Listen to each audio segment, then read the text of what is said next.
Welcome to The Explainer. Today we're digging into something that affects, well, millions of us. Is the price you pay for insurance actually fair? We're going to explore how a flood of new data is pretty much ending the era of averages, turning a century-old industry on its head and completely changing the definition of risk. So let's just dive right in with a question most of us have probably asked ourselves. You pay that insurance bill every single month, but is that price really for you? Or is it for some kind of, a statistical ghost who just happens to look like you on a spreadsheet? Well, for over a century, it's pretty much been the ghost. Traditional insurance doesn't see the real you at all. It sees a cardboard cutout. It just lumps you in with thousands of other people based on really simple things like your age, your zip code, your gender, and then it spits out this blunt, one-size-fits-all price that's almost guaranteed to be wrong for you. So to really get our heads around this huge shift, we're going to break it down into 5 key parts. First, we'll dig into this cardboard cutout problem. Then, we'll see how technology is finally revealing the real driver. After that, we'll explore the incredible data advantage this creates, unpack a pretty counterintuitive growth strategy, and finally, tie it all together with something called the new insurance flywheel. Okay, let's kick things off with part 1, the cardboard cutout problem. I mean, what really happens when an entire industry is built on pricing everybody based on averages? So picture this. You've got a whole group of people. To a traditional insurer, they all look pretty similar on paper, so they all get charged a similar price. Let's say it's around the national average. And here's the kicker. That average price, it's almost guaranteed to be the wrong price for every single person in that group. So that brings us right into part 2, seeing the real driver. What if technology could see past that cardboard cutout and actually measure how you really drive? And this is where a tech called telematics enters the picture. Now, simply put, it just uses sensors, a lot of times just in your phone, to see how you actually drive in the real world. And this is where it gets really interesting, right? This slide shows 2 people who are completely mispriced by the old system. You've got Jill. On paper, she looks like a perfectly safe driver, but in reality, she's constantly on her phone. Her fair price should be a whopping $600 more. Then you've got Jack. He's young, so the old system flags him as a big risk, but he's actually a super cautious driver who should be saving $400. So this mismatch in pricing, it creates this massive headache for old school insurers called adverse selection. Think about it. Safe drivers like Jack, they get these overpriced quotes, and what do? They shop around and they leave. But the risky drivers like Jill, they're getting a great deal, so of course they stay. And over time, the insurance company is just left with this pool of customers that's way riskier and more expensive than they think. But, and this is the cool part, when you can price people accurately, you get the complete opposite. It's called positive selection. By using telematics to see that Jack is a genuinely safe driver, a new company can offer him that $400 discount. He's happy, he signs up, and suddenly the company starts attracting more safe drivers. It's this amazing virtuous cycle. And this slide really shows you just how big of a deal this is. It turns out that about 2/3 of all drivers, all the Jacks out there, are paying too much, basically subsidizing the riskier 1/3. By finding these safer drivers, tech can offer them an average discount of 15%. A 15% price cut. In an industry where people switch for way less, that's a game changer, absolutely. Okay, so this leads us perfectly into part 3. The 100x telematics difference. And right about now, you're probably asking a pretty smart question. And yeah, that's a fair question. I mean, this tech has been around since the 90s, right? But here's the thing. It's not about if you use it. It's all about how you use it. And the difference, well, it's staggering.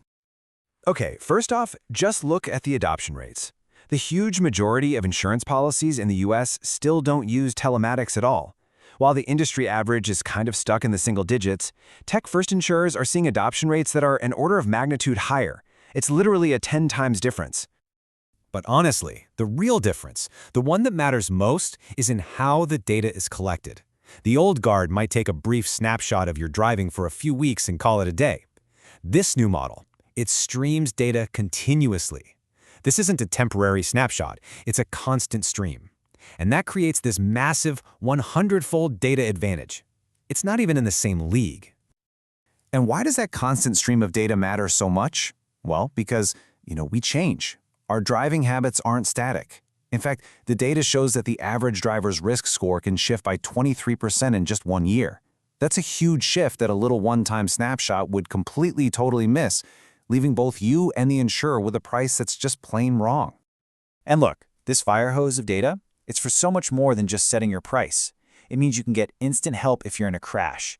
It gives the insurer this kind of X-ray vision into what actually happened, which crushes fraud and makes paying claims way faster and cheaper. And all of that data feeds this in-house AI that just gets smarter and smarter with every single trip. Which brings us to part 4, growth over margins. Now hold on. If you're offering lower prices to most people, doesn't that mean you're making less money? It seems obvious, right? Well, this is where the strategy gets really counterintuitive and honestly, pretty brilliant. This quote here seems to defy all's conventional wisdom.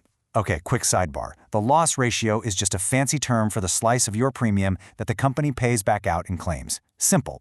And usually, a high one is a very, very bad thing. But this quote says a high loss ratio can be a sign of startling efficiency. How is that even possible? Okay, this table really lays it all out.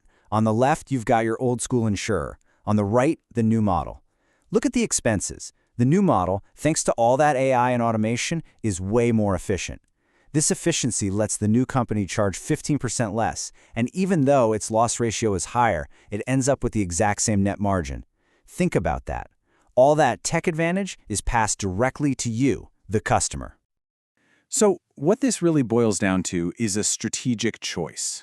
They can use their tech edge to either, jack up prices and make a bigger profit on each customer, or they can pass those savings along to you with lower prices and just capture way more of the market.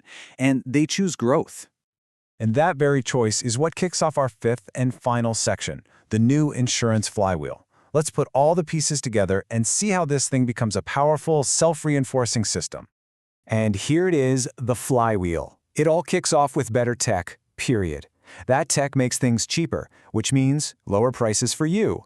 Lower prices bring in more customers way faster. And here's the magic, the feedback loop.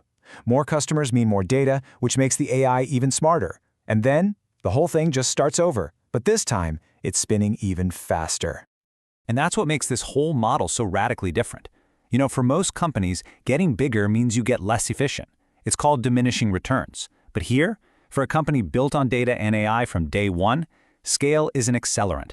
More data actually makes it more efficient, more profitable. The bigger it gets, the better it gets. So look, the big idea here is so much bigger than just car insurance. This is basically a blueprint for how to disrupt any industry that's still stuck in the past, still using those blunt averages. We're talking banking, healthcare, you name it. Which leaves us with one last, kind of mind-bending question to chew on. What happens when every cardboard cutout in our economy is finally replaced by a high-resolution, data-driven picture of reality?